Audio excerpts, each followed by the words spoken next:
नमस्कार दोस्तों, स्वागत है आपका आज की बेहद बड़ी और जरूरी खबरों में। लेकिन खबर में आगे बढ़ने से पहले अगर आप भी भाजपा सरकार का विरोध करते हैं तो आप अभी इस वीडियो को लाइक कीजिए और इस लाल बटन को दबाकर चैनल को फ्री में सब्सक्राइब करके घंटी बजाइए और कमेंट सेक्शन में लिखें जय हिंद। रुख करते हैं पहले खबर की तरफ। बिहार, अक्टूबर नवंबर में लालू को मिल सकती है जमानत, कुछ दल उत्साहित तो कुछ बेपरवाह। जी हां दोस्तों, बिहार चुनाव से पहले आरजेडी ने तमाम तैयारियों की लिस्ट में सबसे ऊपर लालू प्रसाद यादव को पैरोल पर छुड़ाकर राज्य वापस लाने का प्लान बनाया है। अब पार्टी इस प्लान पर अमल भी करने लगी है। इस बीच लालू यादव के बिहार आने की खबरों के बीच तमाम राजनीतिक प्रतिक्रियाएं भी आने लगी है।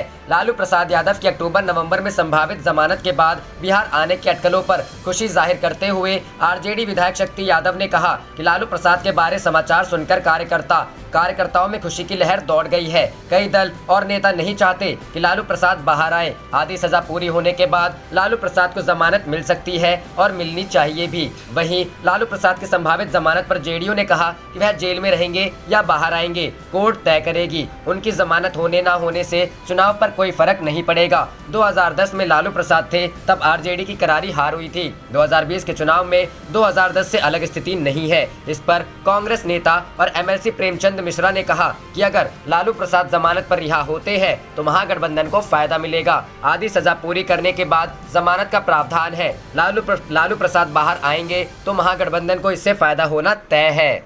रुख करते हैं अगली खबर की तरफ। राहुल बोले फांसीवादियों के हाथ में है न्यूज मीडिया, नफरत फैलाकर देश को कर रहा कमजोर। जी हां दोस्तों, कांग्रेस सांसद राहुल गांधी ने कहा है कि भारत के न्यूज मीडिया का ज्यादातर हिस्सा फांसीवादियों के हाथों में है और नफरत फैलाने का काम कर रहा है। राहुल ने कहा है कि वो अब वीडियो के जरिए लोगों के साथ अपने विचारों को रखेंगे। राहुल ने ट्वीट कर ये बात कही है। राहुल ने सोमवार शाम को ट्विटर पर लिखा, आज के समय में भारतीय न्यूज मीडिया का बड़ा हिस्सा फांसीवादी ताकतों के हाथ में है और उनके हितों के लिए काम कर रहा है। लगातार नफरत से भरी और गलत खबरें टीवी चैनल पर चल रही हैं। व्हाट्सएप पर झूठ और भ्रामक बातें फैलाई जा रही हैं। झूठ के इर्द गिर्द तैयार किया गया ये नैरेटिव भारत को तोड़ने और कई हिस्सों में बांटने का काम कर रहा है। अपने विचार वीडियो के जरिए शेयर करूंगा। एक और ट्वीट में राहुल ने कहा, मैं चाहता हूं कि हमारे वर्तमान इतिहास और जो वास्तविकता है वे उन लोगों के सामने स्पष्ट हो जो सच जानना चाहते हैं। मैंने फैसला लिया है कि इस कल से मैं रोज अपने विचार वीडियो के जरिए आप लोगों के साथ साझा करूंगा।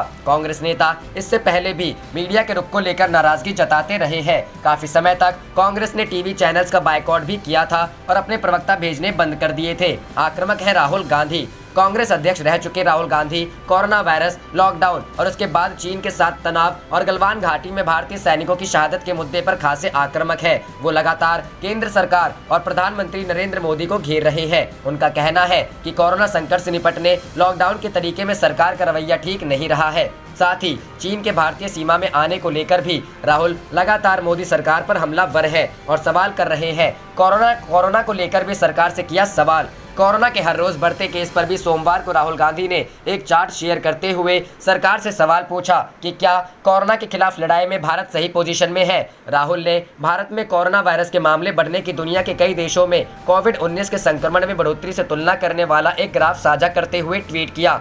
रुख करते हैं अगली खबर की तरफ। रोजी रोटी के लिए फिर दिल्ली लौट रहे प्रवासी मजदूर, लेकिन अनलॉक होने के बावजूद नहीं मिल रहा काम। मजदूरों ने बयां किया दर्द। जी हां दोस्तों, देश में कोरोना वायरस महामारी के प्रकोप को नियंत्रित करने के लिए जब पहली बार लॉकडाउन लागू हुआ तब दिल्ली में रह रहे प्रवासी मजदूर हरिंदर कुमार अपने कपड़े, मोबाइल, चार्जर और एक कंबल लेकर यूपी के इटावा में स्थित अपने गाँव में लौट आए। उन्हें अपने गाँव तक पहुँचने में पूरा एक दिन लगा, जहाँ कुमार और उनके परिवार के 4 सदस्यों ने अपनी 2 बीघा जमीन पर गेहूं और धान उगाकर खुद को जिंदा रखा। पिछले महीने बवाना इंडस्ट्रियल एरिया में सॉफ्ट ड्रिंक्स मैन्युफैक्चरिंग यूनिट से उनके मालिक का फोन आया और काम पर वापस लौटने के लिए कहा गया। इस बार वो बस से राष्ट्रीय राजधानी पहुंचे और उम्मीद थी कि यूनिट में 40 मजदूर मिलेंगे, मगर वहां सिर्फ 4 श्रमिक मिले। एक सप्ताह बाद यूनिट भी बंद हो गई और हरिंदर ने दोबारा इटावा लौटने की योजना बनाई। वो कहते हैं, मैं हर महीने 8,000 रुपए कमाता था। वहाँ मुझे जो एकमात्र काम लिया वो प्रति माह 3,000 रुपए के वेतन पर टेम्पो ट्रकों में नालीदार बक्से लोड करना था। इतने कम वेतन पर कोई अपना खर्चा पूरा नहीं कर सकता।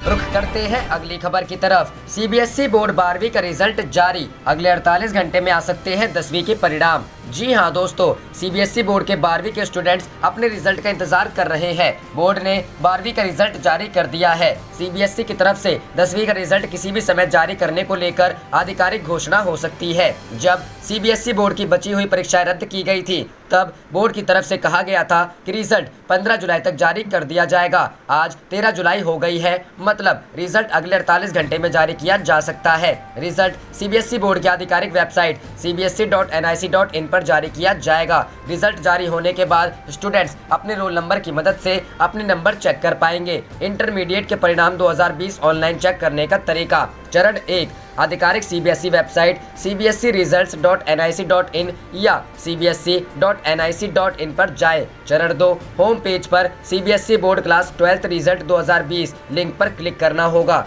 चरण 3, नए पेज पर सीबीएसई कक्षा 12वीं का रोल नंबर और मांगी गई जरूरी जानकारी दर्ज करनी होगी। चरण 4, जरूरी डिटेल्स भरने के बाद सबमिट बटन दबाना होगा। चरण 5, रिजल्ट आपकी कंप्यूटर स्क्रीन पर खुल जाएगा, इसे डाउनलोड कर सकते हैं। चरण 6, छात्र रिजल्ट की हार्ड कॉपी के लिए प्रिंट आउट लेकर अपने पास रख सकते हैं।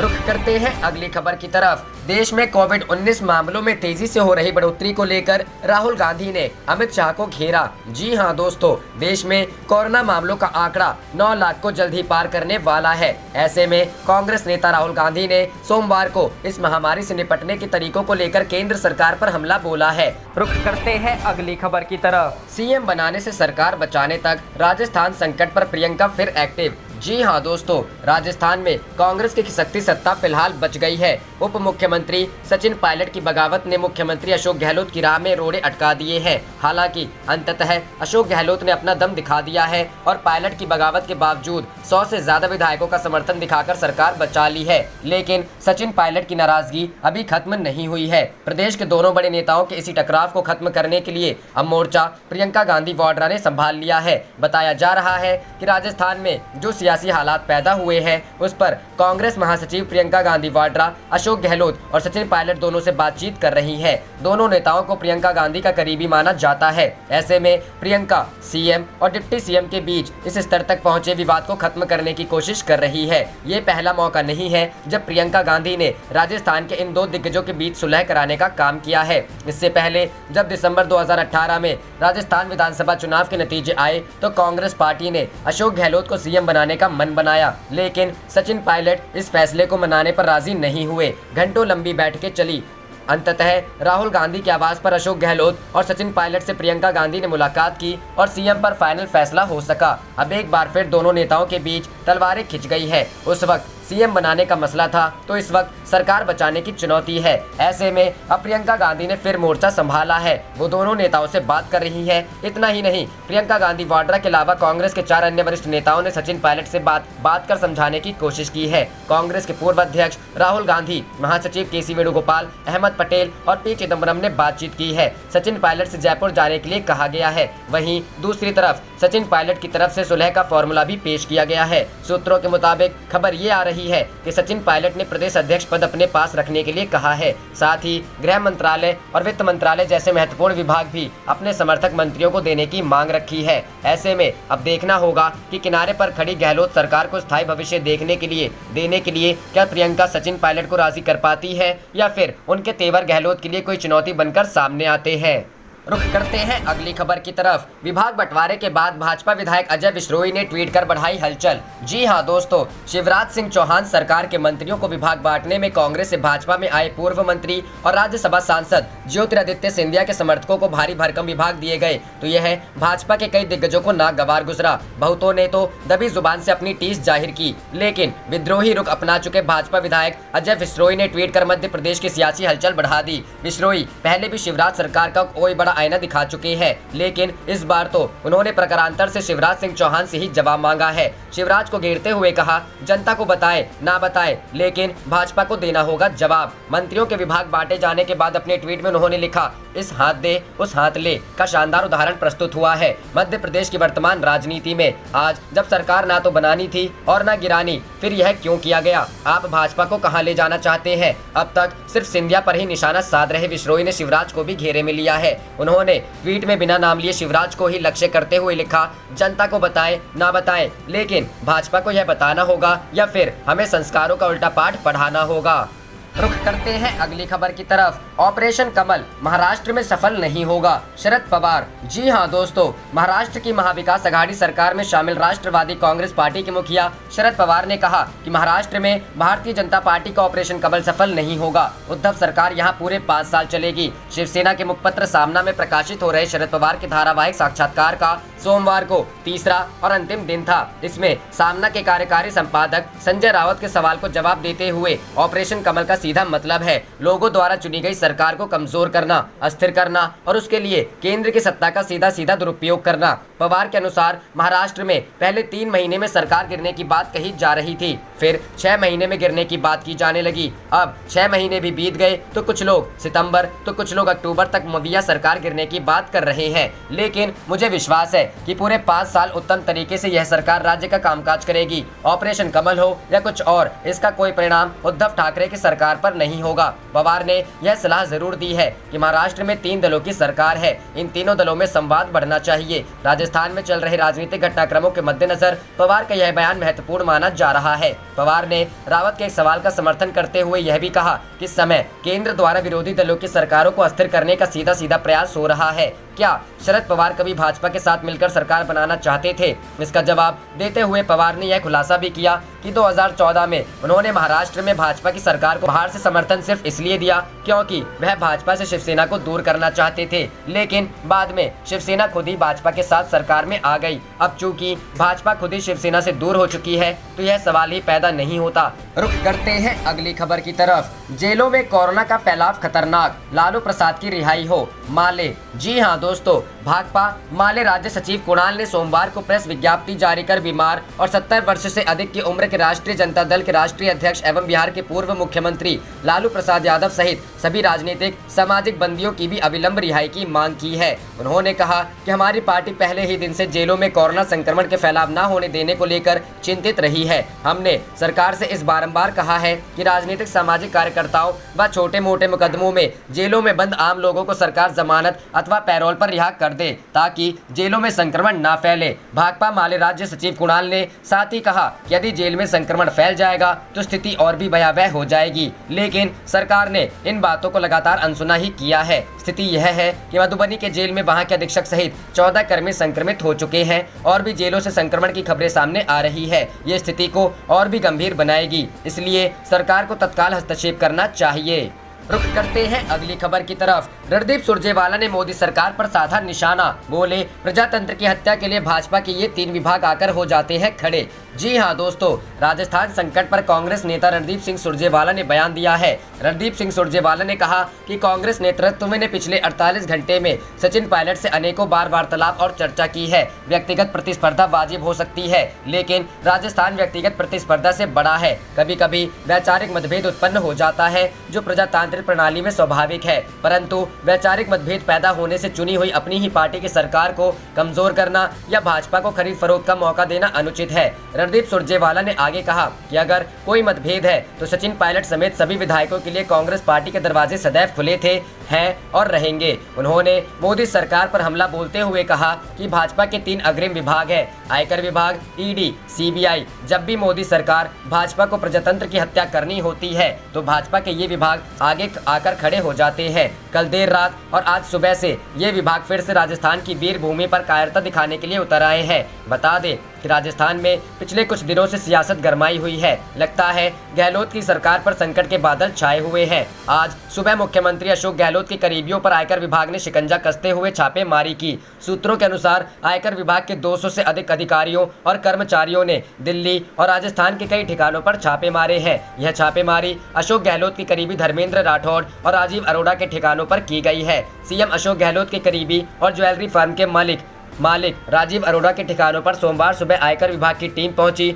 उनके घर और दफ्तरों पर छापेमारी चल रही है।